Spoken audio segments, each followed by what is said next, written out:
When Charles V became king, he was Charles the Beloved. But he began to change. Then one horrifying day in a forest near Lemon, he finally snapped. Any king who starts out as Charles the Beloved and ends up as Charles the Mad had something go seriously wrong.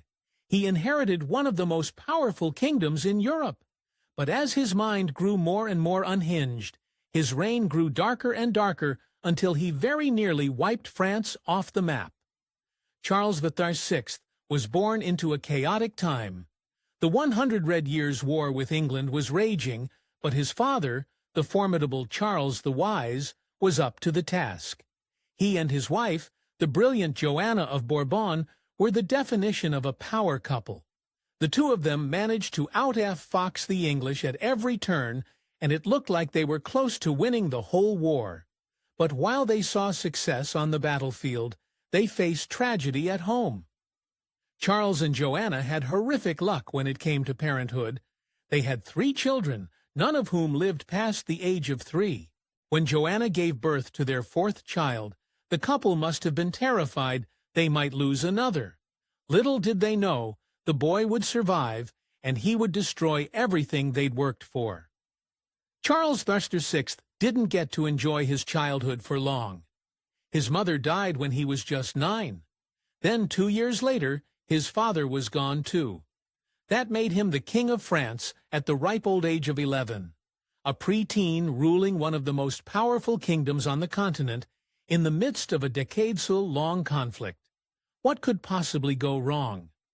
Thankfully, Charles had several uncles, powerful dukes, who were kind enough or greedy enough to rule in his stead as his regents. Charles' sister's steady hand helped France make major gains against the English, but his brothers were a different story. Each of them looked out only for themselves, seeking personal profit above all else. The dukes quickly squandered the money that Charles III had built up for France. So they did what most selfish despots would do. They raised taxes. But Charles V had promised to repeal taxes on his deathbed, and the people knew it. So they revolted. While Charles's uncles were busy running France into the ground, Charles grew into a handsome young man. At 17 years old, he attended the wedding of some important French nobles. But he wasn't just there for fun. He was there to find a wife. A Bavarian duke suggested a match between Charles and his daughter, Isabe of Bavaria. Charles's advisors agreed, and the duke sent Isabeau to France to be presented to the king. The moment Charles VI laid eyes on Isabe, he fell head over heels. He couldn't believe his luck. The woman his advisors had selected for him was beautiful, young, and brilliant. He was so intent on marrying her that they had a wedding just 3 days after their first meeting.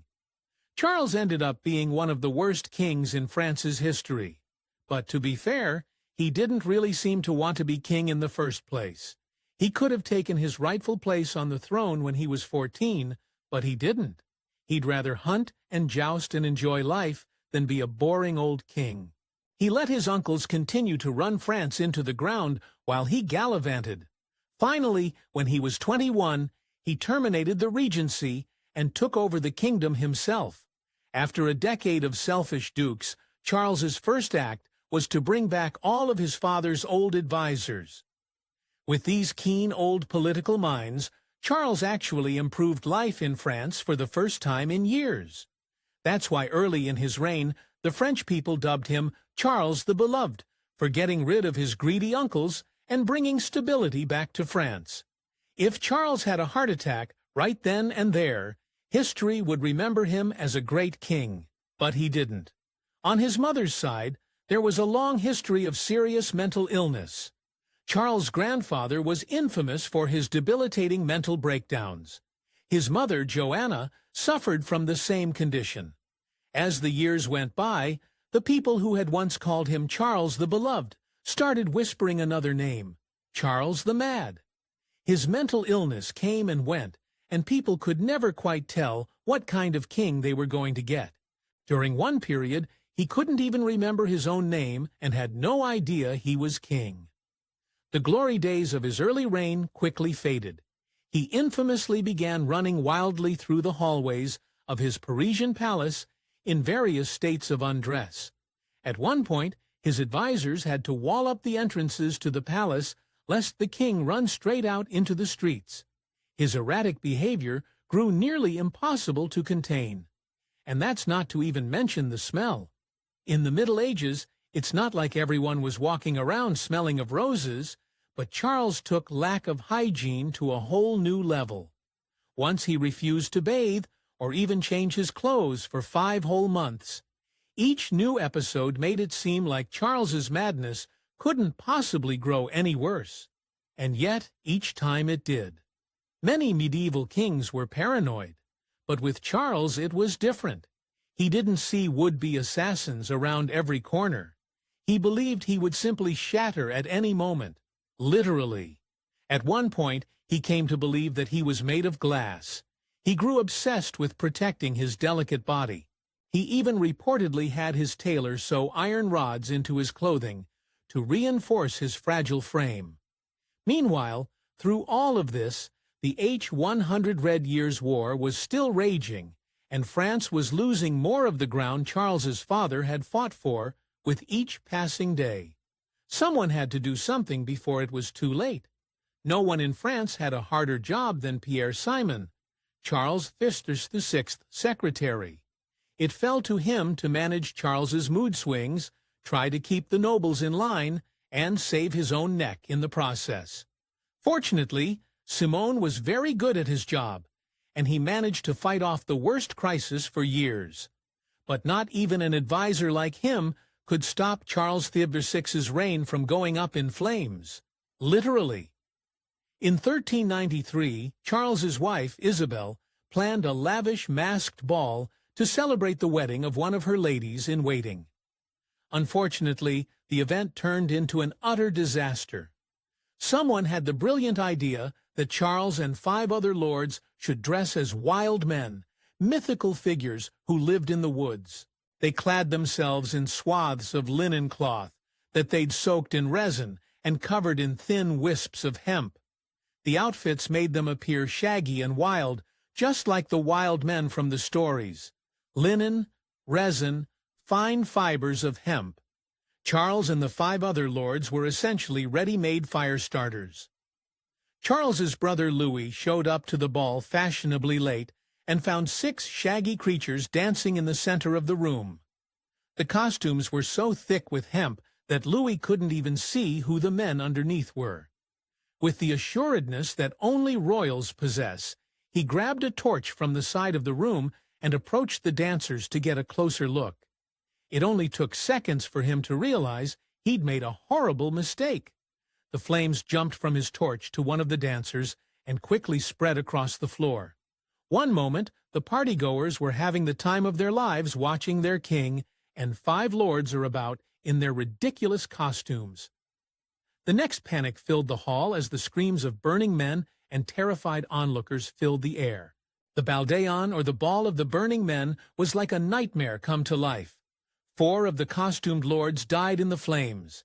Several knights who sprang into action to try and put out the fires ended up severely burned. Charles VI ended up surviving, all thanks to the heroic efforts of one woman. As the flames started to spread, the Duchess of Berry acted fast. She gathered up the voluminous folds of her skirt and threw them over the king to shield him from the fire. Her quick thinking paid off, and Charles emerged relatively unscathed, physically at least. Charles the Mad already had a tough enough time inspiring confidence, but the Ball of the Burning Men was a catastrophe unlike any other he'd endured thus far. Even if the ball had gone off without a hitch, the people would have been disgusted by the display of extravagance. However, the fire seemed like a bad omen, and the citizens of Paris prepared to revolt. Charles and his dim-witted brother Louis had to offer public penance to get the people to settle down. Afterwards, Charles's mental state completely deteriorated. Mere months later, insanity struck once more. His doctors were powerless. All anyone could do was wait and hope his mind returned. 6 months later, it did. But this was the beginning of a pattern. For the next 3 decades of Charles's life, he would suffer similar mental breakdowns that would take him out of commission for months at a time. Pretty soon, it began to take a toll on his wife. The first few years of Charles and Isabel's relationship were mostly blissful. They were madly in love, and even when they lost 2 children in infancy, Isabeau at least had her beloved husband to comfort her. However, as the madness began to creep in, Charles grew increasingly distant. The Queen became one of the most influential people in all of France. As her husband's mind withered away, she held on to hope that one day he might return to the vivacious man she'd met just a few years earlier. She rode the choppy waters of Charles' madness as best she could. But then one day, her own husband didn't even recognize her. Not only that, but she seemed to repulse him. Yet Charles still craved female companionship, so his advisors provided him with a mistress, Odette Des, the daughter of a horse trader. One day, Odette suddenly found herself the mistress of the most powerful man in France. As Isabel presided over a regency council, Charles's brother Louis, the Duke of Orléans, gained more and more influence. The Queen and the Duke began to dominate affairs, and people noticed. Pretty soon, a scandalous rumor of an affair was being whispered in every corner of the court. Though many suspected it, no concrete evidence ever came to light. Possibly because Louis met his grim fate before it ever could. Louis must have felt like he was on top of the world. His power grew as his brother's insanity worsened, and he was allegedly sharing his bed with the Queen herself. But things can change in an instant. One night in 1407, some poor Parisian stumbled upon Louis's corpse. Someone had slain the king's own brother in the streets of Paris. And as a sign of just how little power Charles held, the man responsible didn't even deny it. John the Fearless, the Duke of Burgundy, basically admitted to the crime, saying that Louis was a tyrant who squandered France's money. More likely, John wanted the throne for himself, and Louis was in the way. Next, England's King Henry V took advantage of the chaos in France and invaded. He pushed back the French forces until he finally defeated Charles at the disastrous Battle of Azincourt. Despite having half as many men, Henry crushed the French forces. Henry V spent the years after Azincourt winning battle after battle in France, taking back all the territory that Charles's father had conquered years earlier. His success culminated in 1420 when he forced Charles to sign the Treaty of Tours. In it, Charles disinherited his own son and made Henry V his heir. That meant as soon as Charles died, Henry would become the King of England and France, uniting them as one kingdom. John the Fearless saw the English as his ticket to power. So he joined forces with them and captured Paris, Charles included. His only mistake was letting Charles's young son, Charles II, escape. After the Treaty of Tours, the 17-year-old Charles declared his father unfit to rule and named himself regent. The whole situation in France was getting extremely messy. Then 2 sudden deaths changed everything. Charles VI of France and Henry V had almost nothing in common. Charles was feeble, insane, and ineffective. Henry was bold, warlike, and formidable. But all of that meant nothing in the end, as the 2 of them ended up dead within weeks of each other. Henry had dysentery to blame, contracted after many long years on campaign. Charles, on the other hand, simply wasted away after 3 decades of madness. So the question was, what now? According to the Treaty of Tours, Henry V's son, the infant Henry VI, was the King of England and France. A baby wasn't going to stop Charles's son from taking back his birthright.